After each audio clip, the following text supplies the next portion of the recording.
Hello friends, welcome to our channel. So మనం already Nayagarh falls videos చూసాం.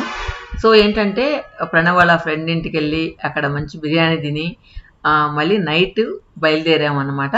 ఎందుకంటే night view ఎలా ఉంటుందో చూడడానికి. సో ఇప్పుడు ఎంత టైం అయింటుంది అనుకున్నారు?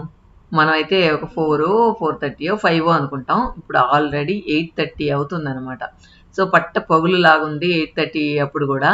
సో సమ్మర్లో ఏంటంటే 9 అయినా కూడా మనకు వెలుతురు ఇలానే ఉంటుంది.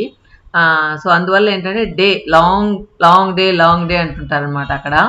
సో అదేవిధంగా మనకు మంచు కాలం వచ్చినప్పుడు ఏంటంటే నైట్ ఎక్కువ, డే తక్కువ ఉంటుంది అనమాట. సో అలా సీజన్స్ బట్టి డే టైం, నైట్ టైం ఇలా మారుతూ ఉంటుంది. సో ఇక్కడైతే అంతా కచ్చిపిచ్చ అట్లా ఇల్లు లేకుండా డీసెంట్గా, చాలా ప్లెజెంట్గా ఒక విలేజ్ అట్మాస్ఫియర్తో చాలా అందంగా అనిపించింది నాకైతే. సో ఇంటికి కూడా చాలా గ్యాప్ ఉండి మంచిగా చుట్టూ ప్లేసు ఎంత బాగుందో. రోడ్స్ కూడా ఈవెన్ సింగిల్ రోడ్స్ అయినప్పటికి కూడా చాలా స్పేషియస్గా, ఎక్కడ కూడా ట్రాఫిక్ అనేది లేకుండా చాలా బాగా అనిపించింది. తర్వాత ఏంటంటే నయగారాకి వెళ్ళాలనుకునే వాళ్ళు ఏంటంటే ఆల్మోస్ట్ డే టైం చూసేసి రిటర్న్ అయిపోతూ ఉంటారు. కానీ నైట్ వ్యూ మాత్రం చాలా బాగుంటుంది. సో నైట్ ఏంటంటే టపాసులు కాలుస్తారు. తర్వాత ఆ కలర్ఫుల్ లైటింగ్కి వాటర్ ఫాల్ అంతా కూడా చాలా బ్యూటిఫుల్గా ఉంటుంది. సో ఇప్పుడు మనం డే టైం వ్యూ ఇప్పుడు చూస్తూ ఉన్నాం. రెండు దగ్గర వాటర్ ఫాల్ ఎక్కువగా ఉంటుంది అనమాట. సో ఇప్పుడు డైరెక్ట్గా చూస్తున్నది, అదేవిధంగా సైడ్ ఒక వాటర్ ఫాల్ ఉంటుంది. సో ఈ రెండింటికి కూడా లైటింగ్ వేసినప్పుడు చాలా బాగా అనిపిస్తుంది. వ్యూ అయితే అదిరిపోద్ది అనమాట. సో ఆ వ్యూ పాయింట్ చూడడానికి వెళ్తూ ఉన్నాం. సో అక్కడికి వెళ్ళాక ఆ సౌండ్స్, ఆ వాటర్ ఫాల్ సౌండ్, ఈ పటాసుల సౌండ్, తర్వాత కలర్ఫుల్ లైట్లు, అవన్నీ నిజంగా రెండు కళ్ళు చాలవు, అంత అద్భుతంగా ఉంటుంది.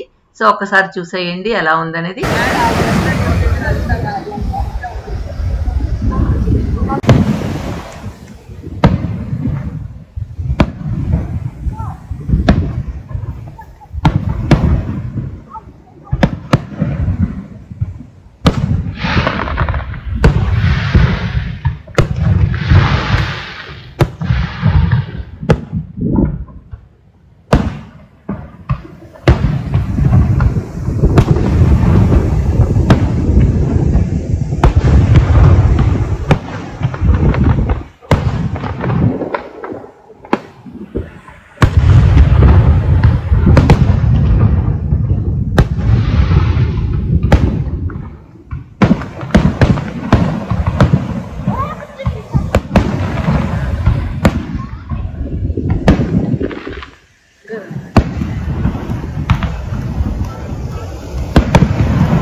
கீழே யாரோ போடுறாங்க எந்த all time all time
Gracias.